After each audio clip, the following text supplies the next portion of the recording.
Bismillah, Ustaz. Sudah siap untuk mulai, Ustaz? السلام نعم تفضل.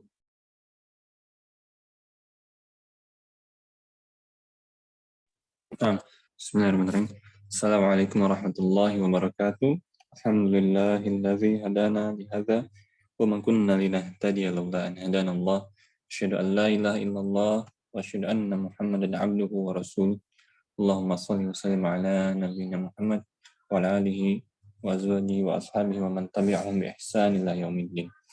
Insyaallah kita lanjutkan tafsir As-Sa'di, sudah sampai di surat Al-Qalam. Alhamdulillah bersama Ustadz Abu Said Haryadi. Dan beliau telah berada di antara kita semua.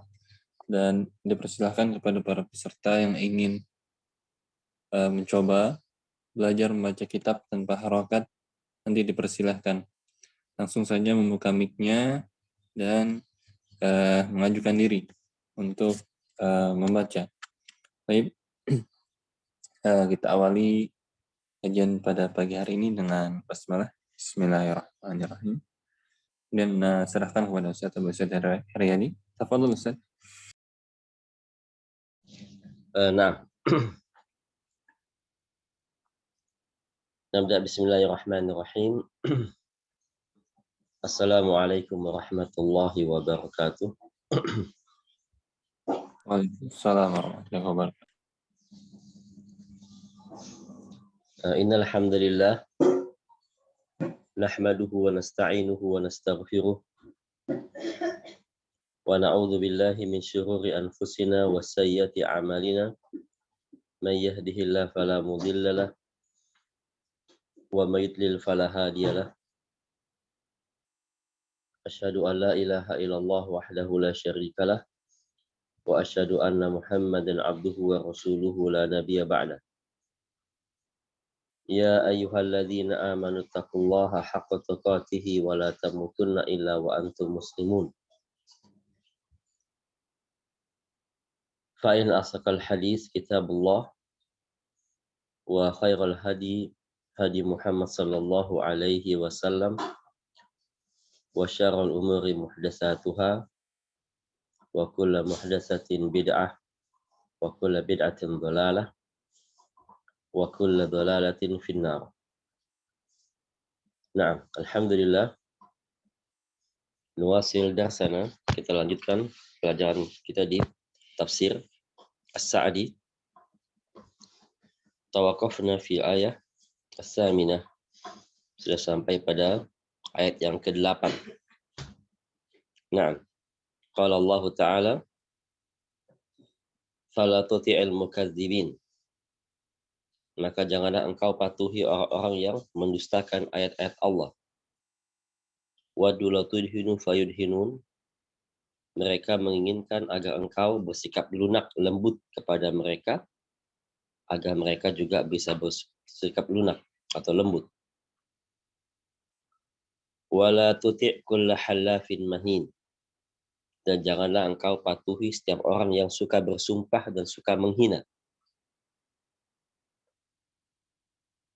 Hamazim masya'im binamim, yaitu orang yang suka mencela dan suka mengadu domba.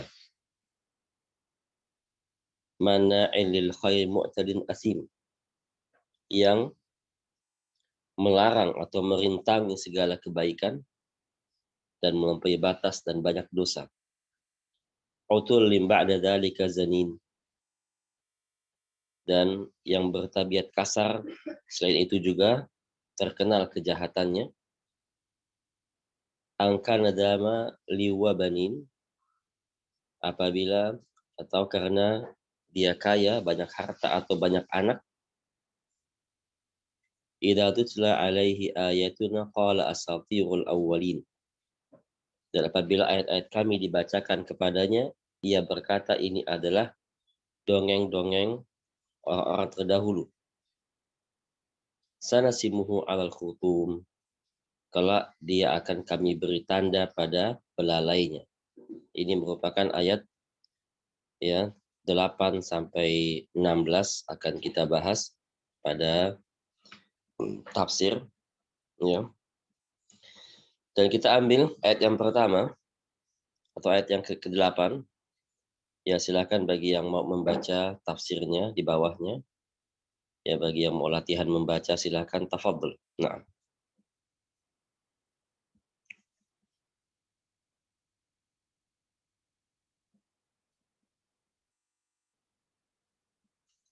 Ya, silakan Alkaf, mohon dibantu.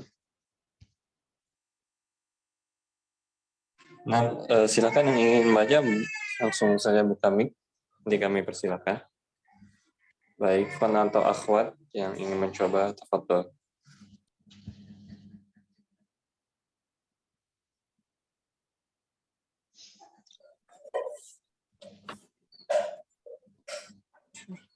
Nah, tafadholi Al-Ukhtu Fatimah. Qala Allahu ta'ala yaqulu Allahu ta'ala linabiyyihi Muhammadin sallallahu alaihi wasallam wala tuti'il mukadzibin alladzina kadzabuka wa anadul haqqu fa innahum la yasu ahlan li'annahum la ya'muruna illa bima bimu yuwafiqu ahwa'ahum wa hum la yuriduna illa al-batil fal muti'u lahum muqaddimun ala ma yadurruhu wa hadha fi kulli mukadzibi wa fi kulli ta'atin nasyi'atin anit takdibi wa in kana sayaqu fi syai'in.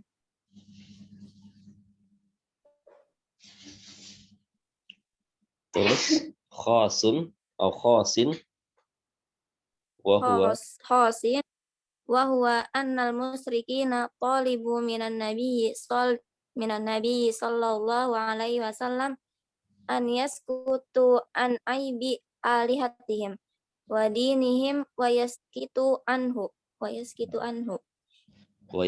anhu. Nah, sahih. wa yaskutu anhu. Baik, jazakillah khairan. Sahih, Masya Allah. Nah, qiraah jamilah. Ya, qiraatun jamilatun. Jazakillahu khairan. Nah, baik, ayat yang ke-9, tafadhol, yang mau silakan. Yang ke-9, ya, coba untuk membaca tafsirnya dengan bahasa Arab. Ya, bahasa-bahasa ulama-ulama zaman sekarang ini mudah dibaca, ya. Kalimat-kalimat karangannya mudah dibaca. Tidak seperti ulama zaman dulu ya, susah dibaca. Maka dari itu, kebanyakan orang-orang itu suka menggunakan kitab-kitab zaman dulu. Kitab salafus saleh dulu. Karena kalau orang yang sudah bisa membaca kitab salafus saleh, lebih mudah baginya untuk membaca kitab-kitab zaman sekarang, ya. Tapi kalau orang yang sudah bisa membaca kitab-kitab zaman dulu, maka zaman sekarang lebih gampang lagi dia baca. Ya, latihan-latihan membaca itu boleh kita mulai dengan kitab-kitab yang zaman sekarang ini. Latihan dulu membaca sedikit-sedikit, baru kalau sudah terbiasa baru membaca kitab-kitab yang dikarang oleh para ulama salaf. Ya, seperti Imam Syafi'i misalnya, atau kitab-kitab yang lain seperti kitab Umdatul Fiqh Ibnu Qudamah, Iqtida' Shiratal Mustaqim Ibnu Taimiyah, gitu ya. Nah, tafadhol, silakan ada yang mau mencoba lagi ayat yang ke-9, tafadhol. Iya, salah-salah itu biasa, ya. Itu hal yang biasa karena kita bukan orang Arab. Nah, tafadhol.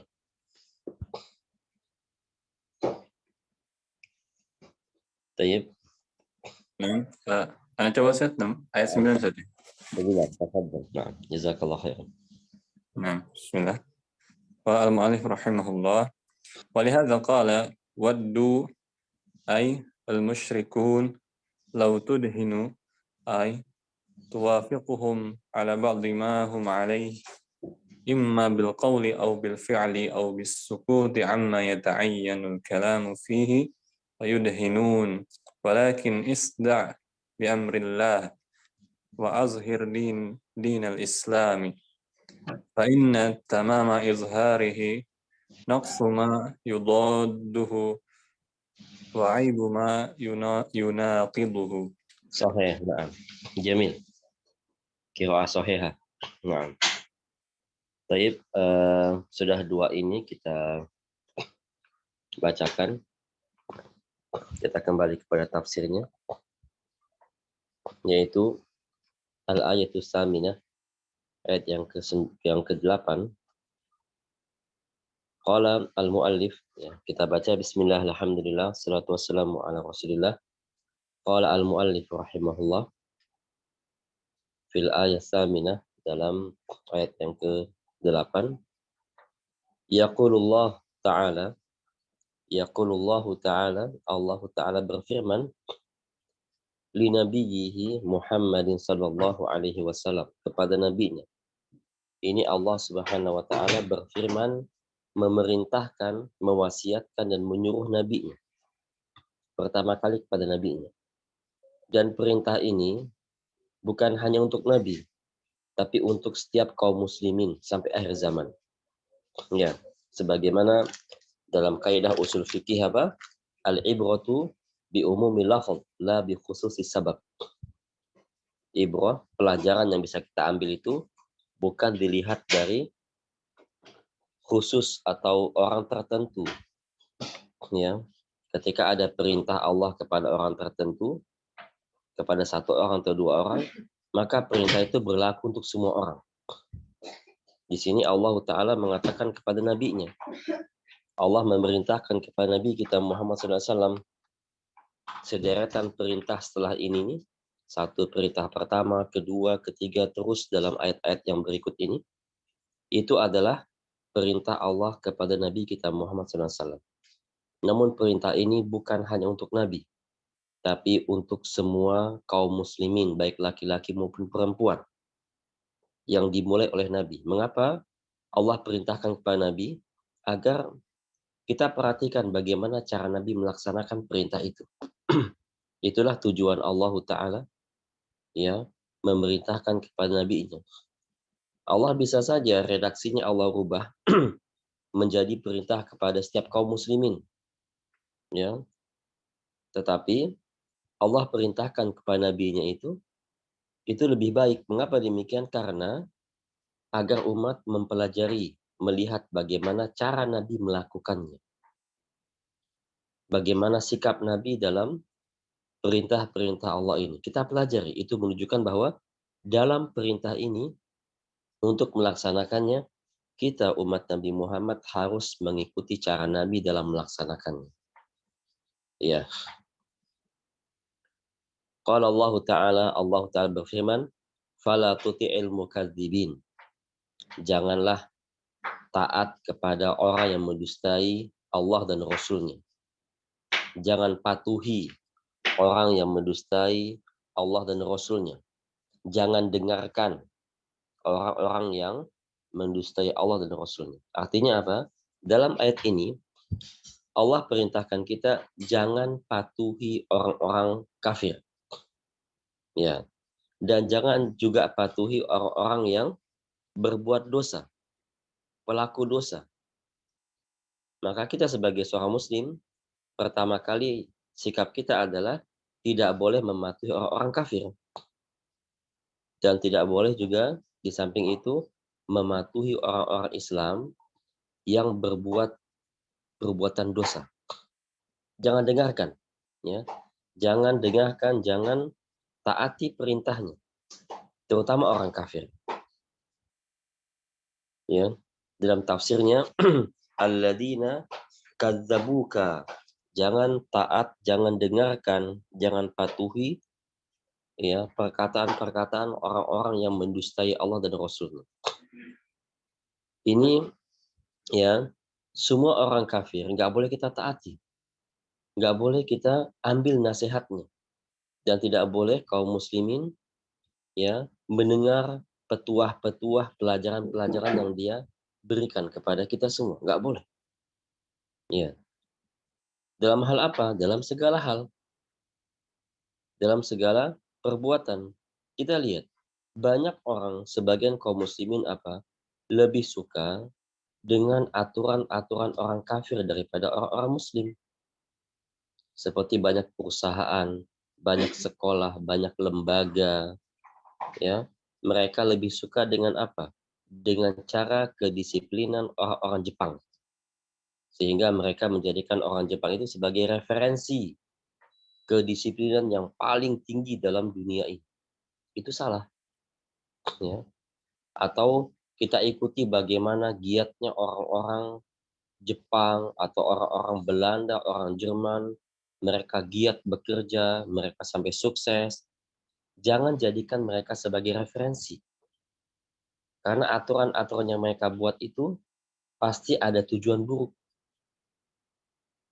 Karena aturan yang paling baik adalah yang dibuat oleh orang berilmu.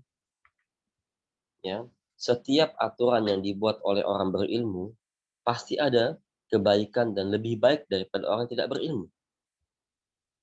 Semakin rendah ilmu seseorang, artinya semakin rendah ilmu seseorang, maka akan semakin rendah pula nilai kebaikan pada ucapan dan aturannya. Tapi semakin tinggi ilmu seseorang, maka semakin tinggi, semakin banyak pula nilai-nilai kebaikan yang tertanam pada aturan-aturan itu. Ya. Banyak orang yang lebih suka dengan aturan-aturan negara Jepang yang disiplin, yang giat bekerja. Tapi apa? Mereka melupakan ya referensi yang paling baik sejagat raya ini. Apa itu? Quran dan Sunnah. Mereka lupakan firman Allah. Mereka lupakan sabda Nabi. Mereka lupakan ya asar-asar para sahabat. Mereka lupakan petuah-petuah ulama salaf. Lupa mereka. Atau mereka tinggalkan. Mereka anggap itu tidak ngetren atau tidak disiplin. Ya, padahal kita lihat satu sabda Nabi yang membuat semua kaum muslimin yang memiliki kedisiplinan yang paling tinggi sejagat raya ini. Apa itu? Satu sabda Nabi. Singkat dan padat. Apa itu? Rasul mengatakan, min husni islami mar'i tarkuhu ma la ya'ni. Ya.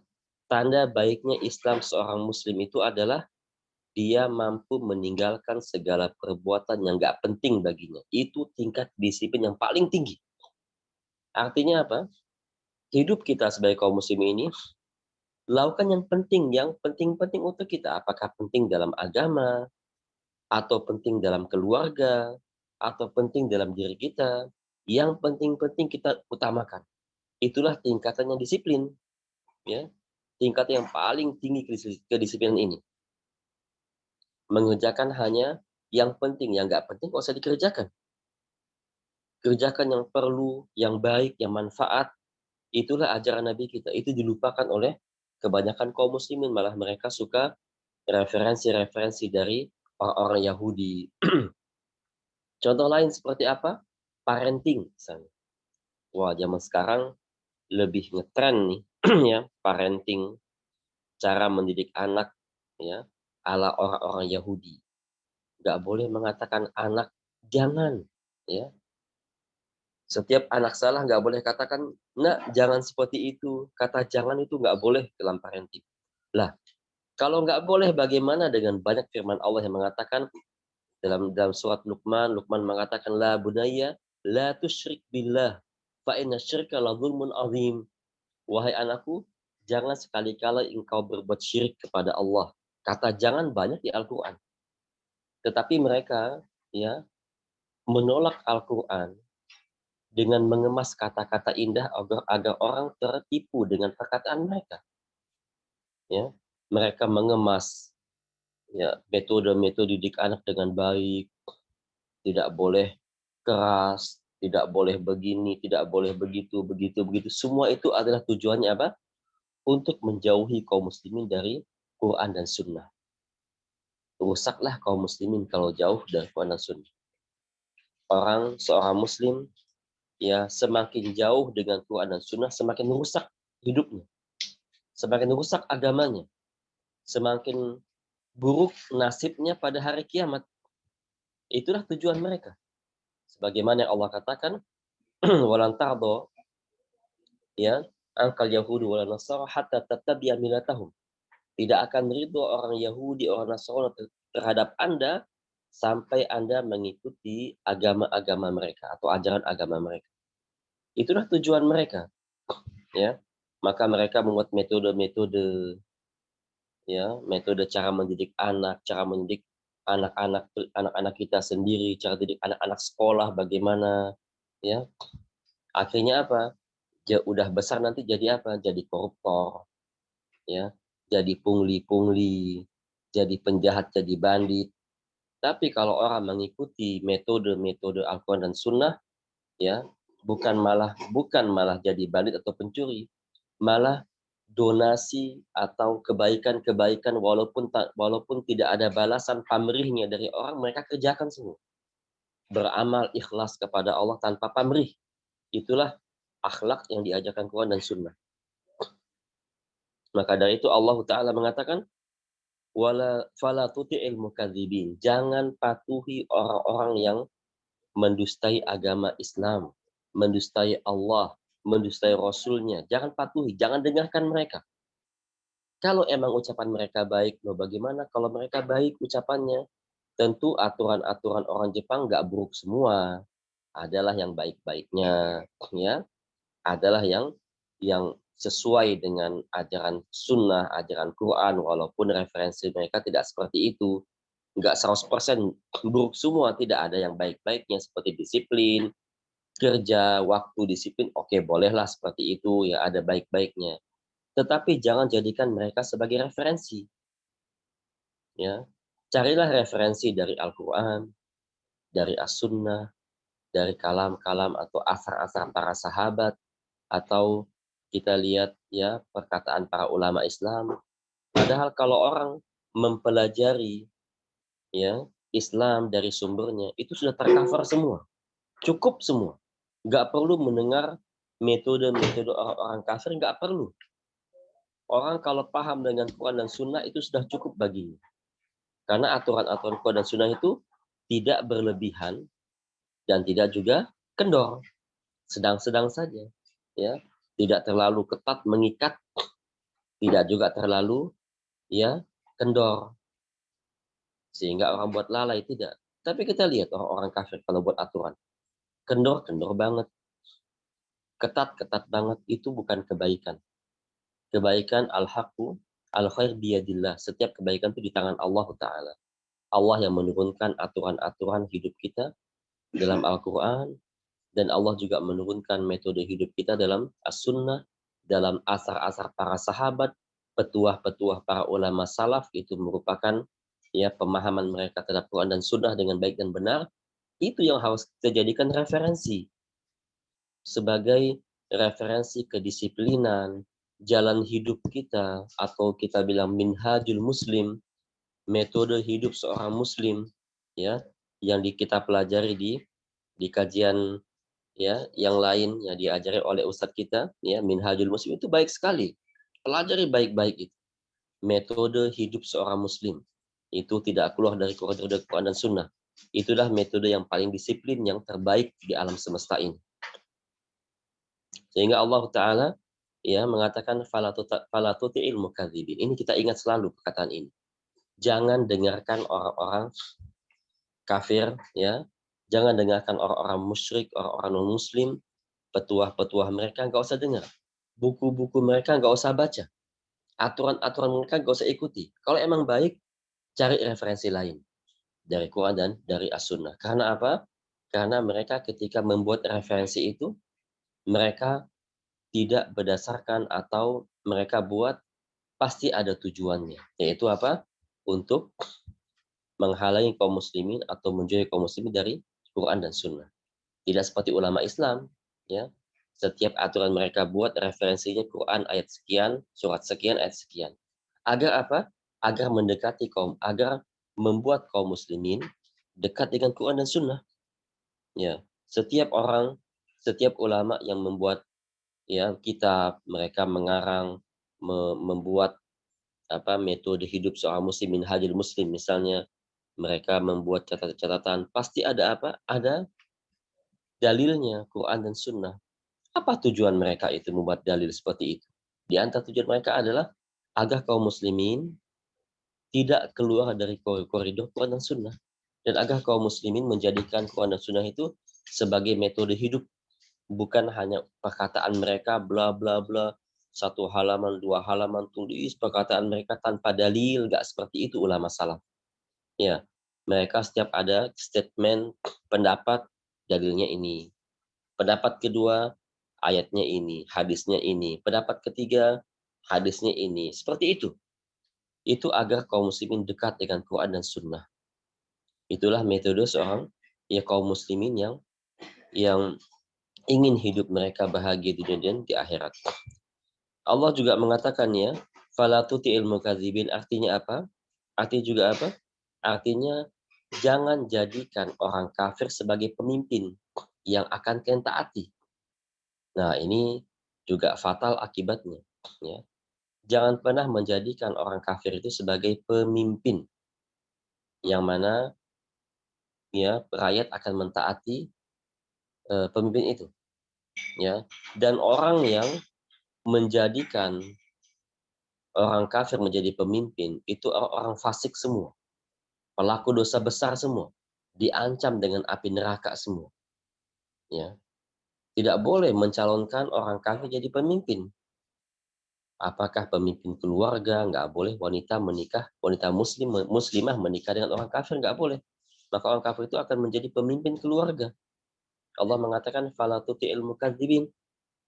Nggak boleh juga menjadikan orang kafir sebagai pemimpin rakyat seperti RT, Pak RT, Pak RW, atau Pak Lurah, Pak Camat, Bupati, Gubernur, apalagi yang lebih tinggi dari itu pemimpin negara, itu haram hukumnya. Ya, jangankan memilih, mendukung aja haram hukumnya. Dan mereka yang memilih, mendukung, apalagi mencalonkan, ya, itu mereka semua dosa besar semua. Karena apa? Karena melanggar perintah Allah di sini. Fala tuti'il mukadzibin, jangan taat, jangan dengarkan, jangan patuh terhadap orang-orang yang mendustai Allah dan Rasul-Nya. Karena setiap perkataan dia itu pasti pasti akan membuat kaum muslimin jauh dari Quran dan Sunnah. Tidak seperti ya kaum muslimin, orang-orang soleh, mereka ucapan, statement, pendapat itu tujuannya apa? Dekat dengan Sunnah, dekat dengan Quran dan Sunnah. Itu yang paling baik, itu yang kita pilih. Bukan orang yang menjauhkan kita dari Quran dan Sunnah. Ya. Kemudian juga fala tuti'il mukadzibin juga adalah yaitu jangan dengarkan saran-saran atau jangan jadikan orang kafir itu sebagai pemberi nasihat dan saran. Ya, seperti misalnya ada ya psikologi, ya, orang lagi bermasalah dalam mentalnya.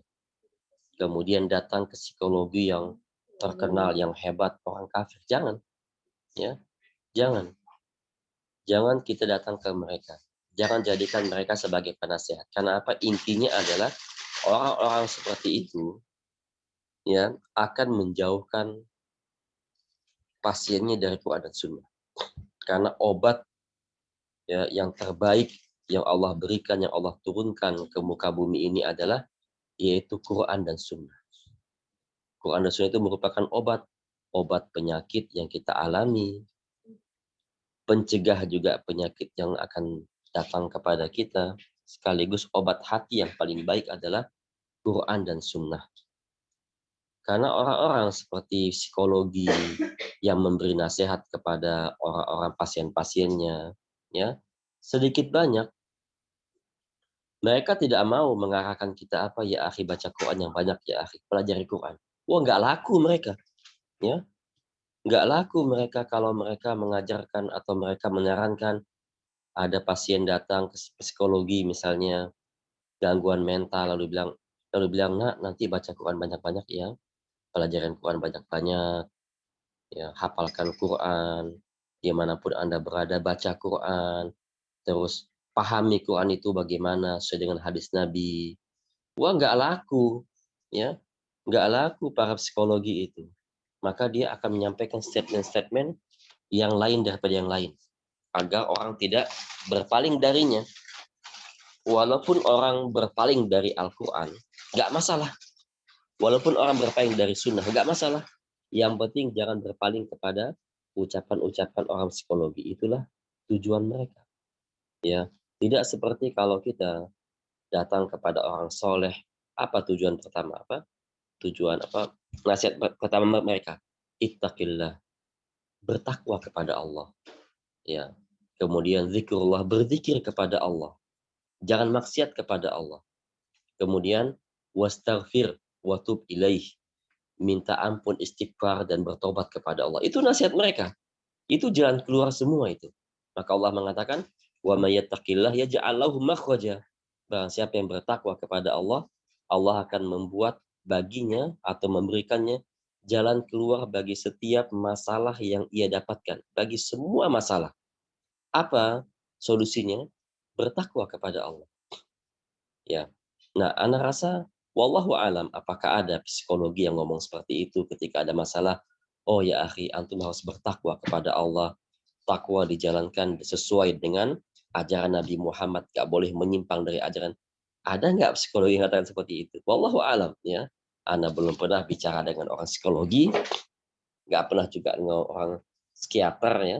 Itu nggak pernah bicara dengan mereka, komunikasi juga nggak pernah, apalagi minta pendapat nggak pernah. Maka yang paling baik adalah Quran dan Sunnah. Ini solusi semua itu. Dari ayat pertama, kedua, ketiga, dari A sampai Z itu tuh solusi kaum muslimin semua.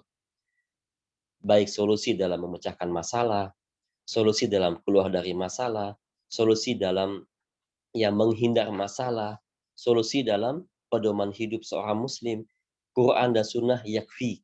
Ya, Quran dan Sunnah sudah cukup untuk kita. Sudah sangat banyak kita bisa ambil dari Quran dan Sunnah. Loh, mengapa sebagian kaum muslimin malah condong kepada produk-produk orang Yahudi seperti parenting atau psikologi atau ya aturan-aturan Jepang, aturan Jerman, aturan negara Belanda yang disiplin. Mengapa?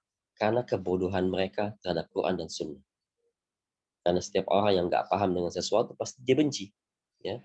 Orang yang tidak paham dengan satu ilmu pasti dia nggak suka dengan ilmu itu. Tapi kalau dia suka, dia akan usaha untuk memahaminya. Ya, di sinilah Allah Ta'ala mengatakan fala tuti'il mukadzibin, jangan taat, jangan dengarkan, ya, jangan minta nasihat, apalagi menjadikan orang kafir sebagai pemimpin. Siapa mereka? Alladzina kadzabuka, orang yang mendustaimu. Ya, tidak boleh menjadikan orang-orang kafir sebagai penasehat, apalagi sebagai pemimpin. Ya, kemudian wa'anadu al-haqqa, yaitu orang yang ngeyel, menolak kebenaran. Ya, ini lebih umum lagi. Tadi lebih khusus, yaitu mendustai Nabi, yaitu orang-orang kafir. Yang kedua, jangan juga mentaati, mendengarkan nasihat orang yang menolak kebenaran. Nah, pelaku-pelaku dosa-dosa besar, seperti penzina, seperti pemakan riba, pembunuh, penipu, pengkhianat, ya, itu mereka jangan kita taati. Jangan dengarkan nasihat mereka. Ya, kalau mereka baik, tentu mereka akan memperbaiki diri sendiri. Bagaimana mereka bisa memperbaiki orang kalau diri sendiri nggak bisa diperbaiki? Kalau ingin memperbaiki masyarakat, mulai dari diri sendiri, bukan berkoar-koar di podium, di masjid, ya, di tempat-tempat pidato, berkoar-koar, tapi apa dirinya rusak, masih jadi koruptor, masih jadi pencuri, masih makan uang suap, masih makan riba, ya, masih tipu sana tipu sini, gelap sana gelapkan sini.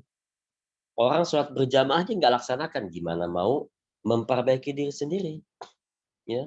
Laki-laki misalnya, sholat berjamaah tidak, lalu mencalonkan diri sebagai sebagai penasehat, lah mana bisa, ya, pasti nasihatnya akan rusak. Kalau ingin jadi penasehat, ya, perbaiki diri sendiri dulu.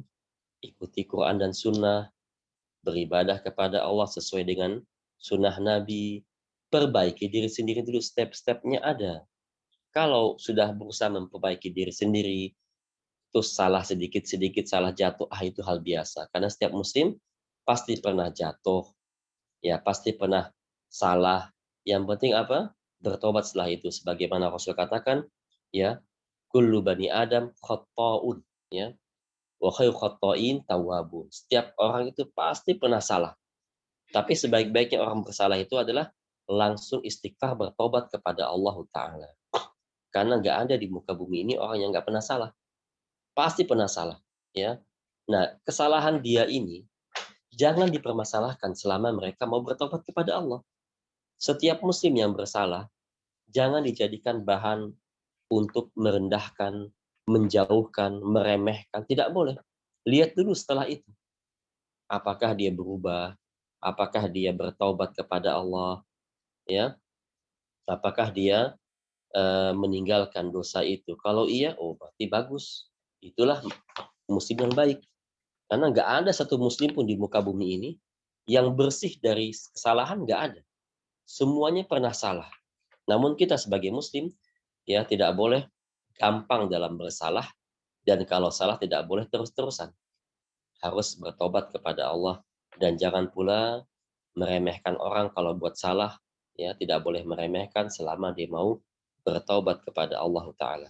Nah, orang-orang pelaku dosa seperti ini, ya, yang menolak kebenaran, jangan jadikan sebagai pemimpin. Ya, kalau antum di komplek di kampung, ya, pemimpin yang paling baik itu adalah pemimpin yang rajin sholat berjamaah. Itu paling baik. Laki-laki, lihat dia. Kalau dia rajin sholat berjamaah, ya, di masa dia belum jadi pemimpin, dia rajin sholat berjamaah terus. Nah, orang ini akan mendapat petunjuk dari Allah. Ketika dia jadi pemimpin, dapat petunjuk dari Allah. Ketika dia bermusyawarah dengan rekan-rekannya, itu petunjuk-petunjuk Allah itu nggak lepas dari dia. Kenapa? Karena dia menjaga perintah Allah. Dia jalankan perintah Allah. Tidak seperti orang yang, ya, ketika sebelum menjadi ketua DKM malas ke masjid, tapi setelah jadi bawa ke masjid, ya itu terlambat sudah, ya.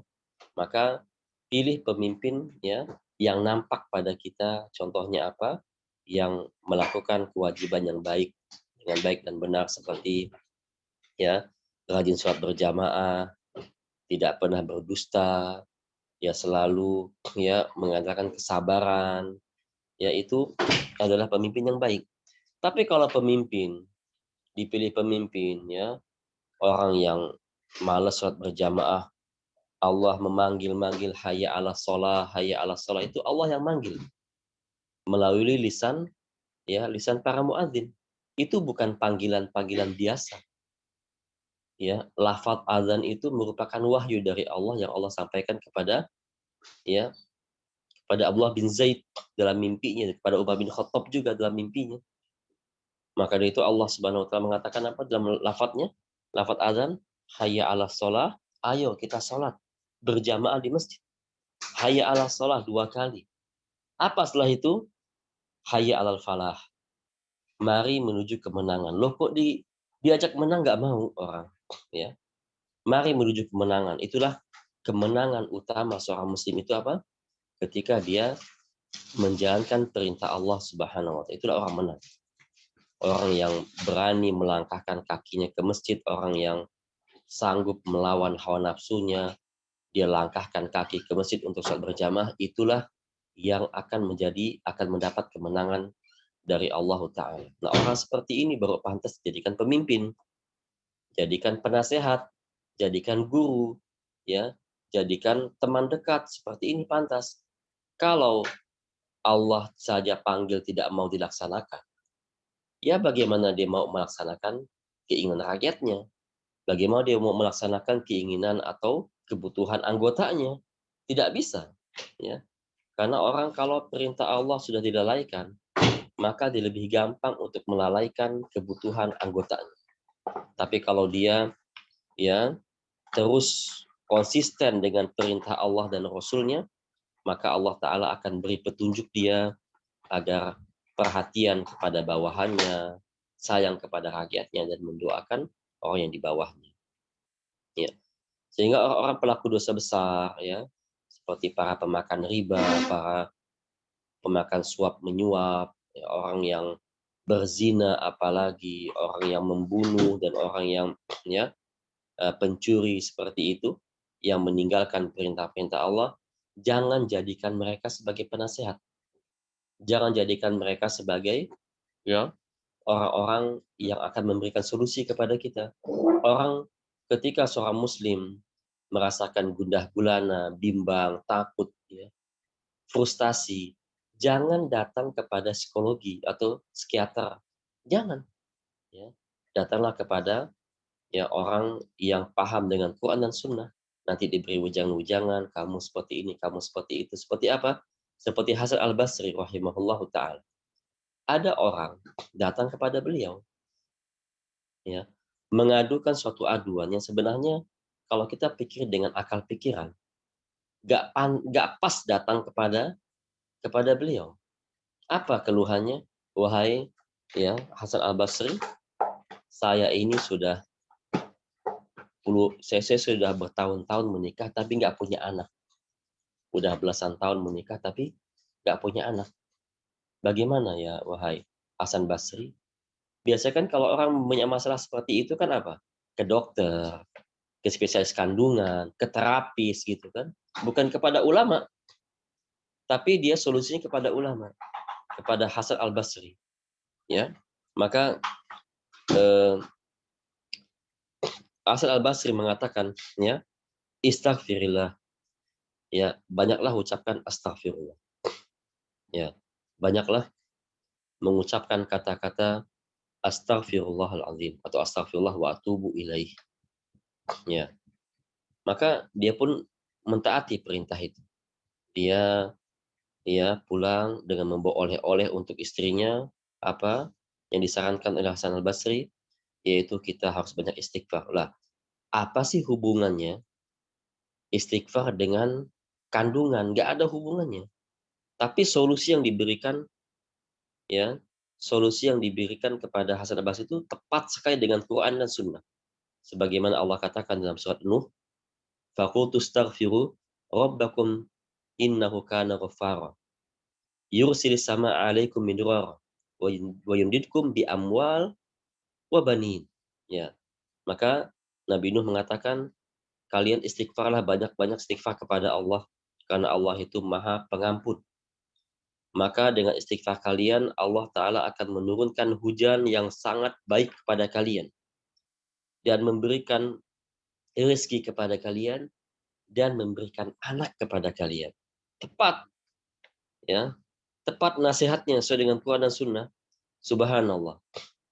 2 tahun kemudian, orang yang tadi minta nasihat kepada Hasan Basri itu datang lagi, bawa anak, gendong anak. Nih hasil dari istighfar kepada Allah Ta'ala. Ya, benar solusinya. Ya, karena dengan istighfar itu Allah Ta'ala akan memberikan taufik kepadanya, memberikan hidayah, dan memberikan kemudahan segala hal kepadanya. Hal yang sama juga ini waqi' terjadi, yaitu kepada ulama kita, ulama sekarang, yaitu Syekh bin Baz rahimahullah. Ada orang yang sudah menikah 20 tahun. Ya, tapi belum punya anak. Udah kemana-mana, ke luar negeri, ke negeri-negeri kafir, solusinya nggak ada. Ya, nggak ada solusinya. Nggak punya anak juga. Kemudian dia datang kepada Syekh bin Baz adalah ya singgahan terakhir Syekh bin Baz, nggak apa-apalah. Padahal Syekh bin Baz bukan dokter, apalagi dokter kandungan. Datang menceritakan, Syekh, saya udah sekian tahun menikah tapi nggak punya anak. Bagaimana? Apa solusinya, Syekh? Jawaban Syekh bin Baz sama dengan jawaban Hasan al-Basri. Istaghfirillah. Banyak-banyak istighfar kepada Allah. Benar, setahun kemudian datang sudah bawa anak. Ya. Itu merupakan subhanallah orang yang yakin dengan atau orang yang berhusnudzon kepada Allah ketika beribadah dan minta kepada Allah, maka ya Allah akan berikan. Ya, sebagaimana Rasul katakan, man yasduqillah yasduqhu. Barang siapa yang jujur kepada Allah, Allah akan jujur kepadanya.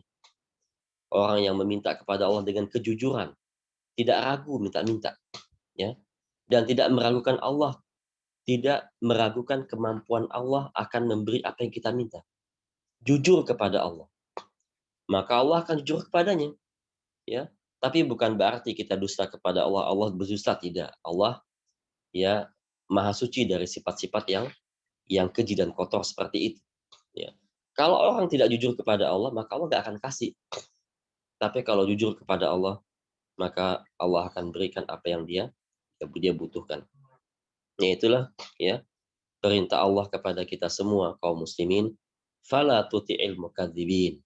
Jangan jadikan orang-orang kafir sebagai pemimpin, sebagai penasehat, sebagai referensi-referensi kerjaan, referensi pendidikan, referensi kedisiplinan. Tidak boleh. Apalagi orang zaman sekarang suka menggunakan orang kafir itu sebagai referensi apa? Referensi keuangan. Ya, lihat ketika di lembaga, dia keuangan administrasi itu ikuti orang barat, ikuti orang-orang Jepang. Rapih semua keuangan, akuntan itu semuanya mengikuti orang-orang Yahudi atau orang musyrikin. Tapi subhanallah, antum lihat hasilnya apa? Koruptor juga banyak, ya. Yang korupsi, yang pencuri, yang pungli juga banyak. Kenapa? Nggak ada keberkahan pada aturan seperti ini. Metode seperti ini nggak ada aturan, ya. Orang yang buat aturan-aturan itu bukan orang yang baik, orang kafir semua. Coba kalau seandainya dia melihat aturan Quran dan Sunnah sebagaimana para sahabat, ya, sebagaimana para sahabat mengatur uang-uang zakat, ya. Bagaimana kita lihat di hadis Nabi SAW, bagaimana Abu Bakar Siddiq mengatur uang zakat, ya. Bagaimana Umar bin Khattab mengatur uang zakat. Yakin pegawai zakat atau pegawai administrasi atau pegawai keuangan yakin tidak akan ada yang korupsi. Tidak ada yang mengambil 1 rupiah pun, nggak ada. Tidak ada yang mengambil menelan 1 nasi pun dari uang haram. Karena apa? Keberkahan yang Allah berikan. Maka dari itu, 1 petugas keuangan yang tidak pernah korupsi apa? Petugas amil zakat.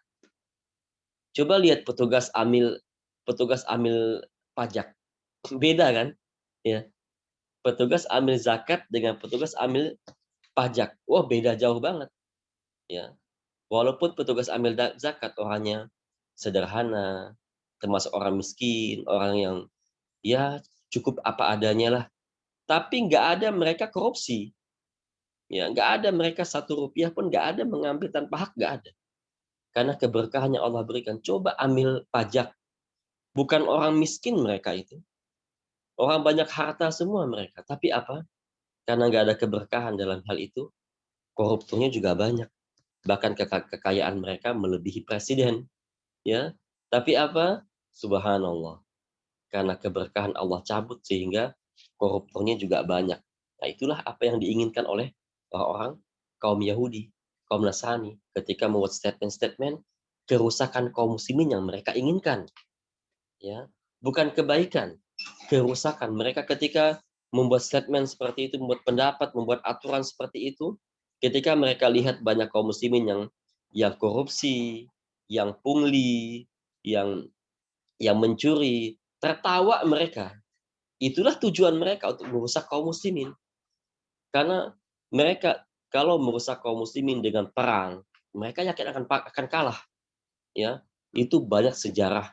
Kalau mereka baca sejarah itu, tidak ada satupun orang yang bisa mengalahkan muslim dengan cara peperangan. Nggak ada. Ya, kalau kita lihat sejarah dari perang pertama yang Allah perintahkan kepada manusia, yaitu Nabi Yusha alaihi salam, umatnya Nabi Musa alaihi salam. Karena perintah pertama berperang itu adalah, ya, perintah Allah kepada Nabi Musa. Dan perang pertama kali dipimpin oleh kaum muslimin adalah perang yang dipimpin oleh Nabi Yusha alaihissalam. Itu perang pertama dimenangi oleh kaum muslimin. Perang-perang berikutnya, ya, dari sekian banyak perang, lebih banyak kaum muslimin yang menang. Ya, yang menang. Mereka tahu sejarah itu.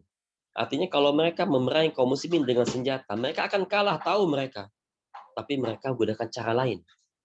Jauhkan kaum muslimin dari Quran dan Sunnah, maka gampang kalahkan mereka.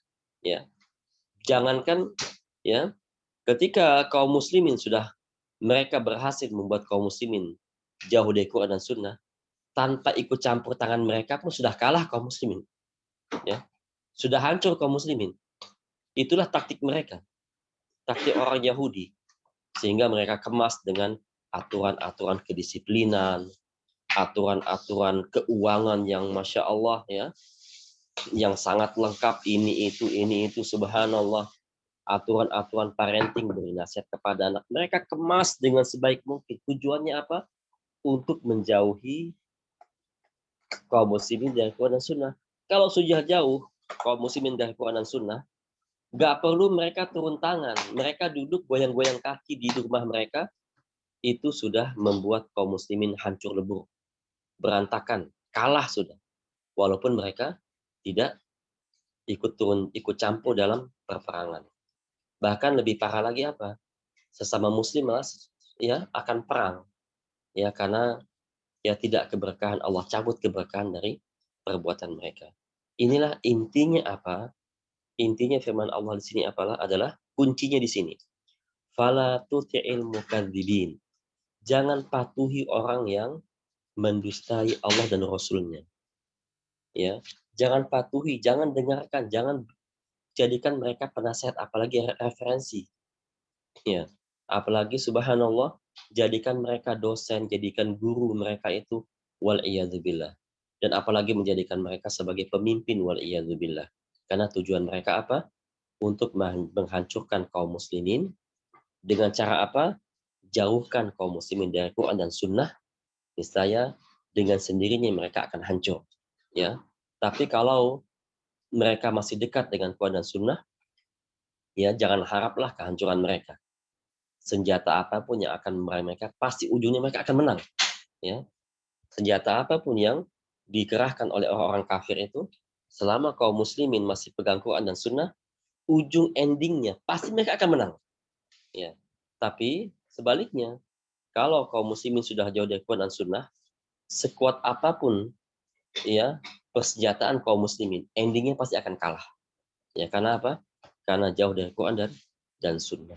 Ya, itulah ya di antara ya pembahasan kita hari ini. Kita cuma baca dua kalimat ya dari penjelasan falatuti'il mukadzibin alladzina kadzabuka wa anadu al-haqqa, dan menolak kebenaran. Ya, itu yang tidak boleh kita taati dan tidak boleh kita jadikan referensi dalam hidup, apalagi dalam beragama. Ya, dan juga dalam kedisiplinan kita bekerja, rumah tangga, ya lembaga, negara, dan semua pola hidup kaum muslimin. Nah, sampai di sini ya, jika ada pertanyaan silakan. Wallahu a'lam. Ustadz Afwan izin bertanya, boleh Ustadz? Assalamualaikum. Waalaikumsalam warahmatullahi. Ya, Ustadz, ini pertanyaan mengenai parenting yang diadakan oleh lembaga-lembaga muslim atau sekolah-sekolah sunnah yang notabene itu mereka mengatasnamakan ajarannya itu sesuai Al-Quran dan As-Sunnah di dalamnya. Karena Ana pernah mengikuti acara tersebut dan ada satu kalimat yang membuat Ana itu agak janggal. Ketika pemateri mengatakan jikalau anak kita itu pengen nurut, salah satu caranya itu ketika ia sudah dalam ambang tidur, bisikkan kata-kata yang baik atau positif seperti nurut ya nak, sholat tepat waktu ya nak, dan sebagainya. Karena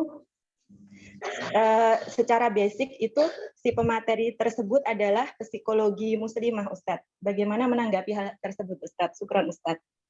Ya. Kalau nasihat seperti itu sebelum tidur, ya masalahnya adalah nasihat yang disampaikan tadi, taat nak ya misalnya, atau misalnya mengatakan rajin nak ya, jadi soleh nak ya, itu boleh-boleh saja, itu benar, walaupun dengan bahasa Indonesia itu benar. Tetapi ketika mereka mengkhususkan ya pada saat tidur, itu salahnya. Karena nasihat itu kapanpun bisa kita berikan. Rasul tidak mengajarkan kepada kita, dan sahabat juga tidak mengajarkan kepada kita Ya, wahai umat kaum muslimin, ketika anak-anakmu tidur, bisikan kata-kata yang baik atau bisikan motivasi. Nggak ada seperti itu. Motivasi itu mau kita lakukan kapan saja, di mana saja, kalau tepat dan sesuai, kerjakan. Yang Rasul ajarkan kepada kita apa? Kalau tidur ya, wudhu dulu, bila perlu sholat witir dulu, atau kemudian kita berdoa, membaca Al-Quran, membaca surat Al-Muluk yang sudah kita pelajari. Itu ajaran Nabi. Kalau dia meninggalkan ini, ya kalau dia seorang psikologi muslim, dia tidak mengajarkan orang dengan cara Nabi seperti ini, malah dialihkan dengan bisikan kata-kata yang baik, jadilah rajin nak ya, jadi patuh sama orang tua. Berarti dia mengganti sunnah Nabi dengan ideologi yang dia miliki. Itu salah. Itu jelas keliru. Maka yang paling baik orang tua itu, kalau anaknya tidur itu, dia pelajari apa sih sunnah mengajarkan anak ketika dia mau tidur. Itu paling penting. Kalau sunnah itu sudah dikerjakan, baru orang tua itu mau beri nasihat. Setelah itu, nak, jangan nakal nak ya. Atau nak, jadi anak soleh nak ya. Itu boleh dilakukan setelah sunnah-sunnah kita lakukan. Itulah mereka ya. Orang-orang parenting itu tujuannya apa? Tujuannya itu mereka menjauhkan Quran dan sunnah dari masyarakat, dari kaum muslimin. Mereka lebih mengedepankan cara mereka sendiri, itu salahnya. Kalau nasihat yang disampaikan tadi oleh ibu tadi itu benar, ya itu benar, itu wajar. Tetapi salahnya dia mengkhususkan waktu sebelum tidur, dan salah kedua adalah dia menyampingkan sunnah-sunnah Nabi sebelum tidur. Harusnya sunnah dulu dijalankan, baru nasihat orang tua. Wallahu a'lam. Ya, ada soal lagi? Tafadhol. Ya, tidak ada, alhamdulillah ya. Ya, semoga kita tidak putus semangat dalam belajar ilmu. Kita mempelajari Quran dan Sunnah itu merupakan ya kita tekad dengan kuat bahwa pedoman hidup kita itu tidak lain tidak bukan adalah Quran dan Sunnah. Itu pedoman hidup kita. Masalah apapun yang kita hadapi di muka bumi ini, jangan lupa Quran dan Sunnah. Jangan lupa metode Quran dan Sunnah. Itu akan baik sekali. Endingnya pasti memuaskan. Ya pasti ya menyenangkan endingnya. Selama kita jadikan Quran dan Sunnah itu sebagai referensi hidup kita, insya Allah dampak positif, dampak ya kebahagiaan di dunia akhirat pasti akan kita raih dengan izin Allah Subhanahu wa taala. Dan sebaliknya, kalau jauh dari Al-Qur'an, walaupun hidup kemewahan, hidup kesehatan yang tinggi, hidup dengan ya dengan bugar jasmani rohani misalnya, tapi endingnya pasti buruk. Endingnya pasti akan mendapatkan keburukan. Itu yang kita tidak mau. Sebagaimana Rasul katakan, innamal a'mal bil khawatim. Ya. Sesungguhnya penentu nasib kita adalah amal yang paling akhir. Man qala la ilaha illallah, ya. Barang siapa mengucapkan kalimat la ilaha illallah menjelang dia meninggal dunia, dakhala al-jannah, maka dia akan masuk surga. Ya, itu yang kita bahas pada hari ini. Naktafi bihadzal qadar. Nahtatimu subhanakallahumma wa bihamdika asyhadu an la ilaha illa anta astaghfiruka wa atubu ilaik. Wassalamualaikum warahmatullahi wabarakatuh. Waalaikumsalam warahmatullahi wabarakatuh. Syukur Pak Ustadz, jazakallahu khair. Alhamdulillah hari ini telah selesai kelas baca kitab Tafsir As-Sa'di. Insya Allah kita lanjutkan di Selasa depan. Dan jangan lupa besok juga ada Minhajul Muslim insya Allah. Barakallahu fikum. Wassalamualaikum warahmatullahi wabarakatuh.